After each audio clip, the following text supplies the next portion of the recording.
Arestado ang isang lalaking nanggahasa o mano ng menor de edad sa Laguna. Ang sospek ay tumanggi sa paratang. 2 taon daw siya nagtago sa Oriental Mindoro bago siya nasukol. Nakatutok si John Consulta. Eksklusibo.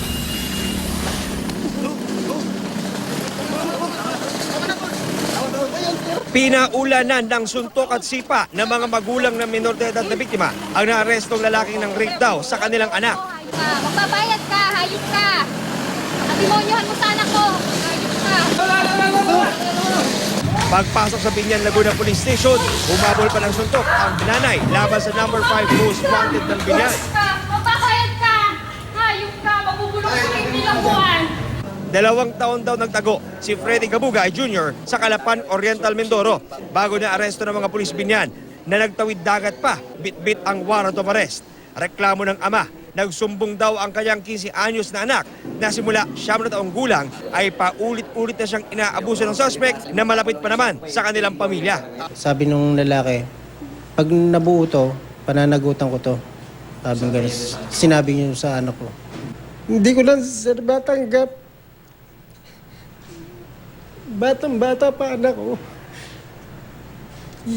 Ginawa niya ng ganun na hindi ko gusto. Aminado ang suspect na dati siyang gumagamit ng droga pero hindi raw niya inabuso ang biktima.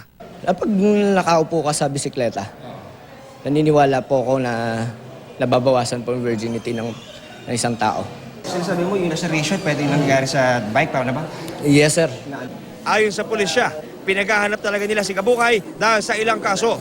Naging susi raw ang tattoo ng suspect kaya naituro ng mga informante at naikasa ang operasyon sa Mindoro. Alinisyon po ito sa direktiba ng ating pamunuan ng kapulisan dito po sa Piaro, Calabarzon. Regional Director na si Sir Balfred G. Tabian, kahit saan man yan lupalop ng Pilipinas, na kahit tatawirin natin ang dagat, kailangan makuha ang mga taong gumawa ng krimen.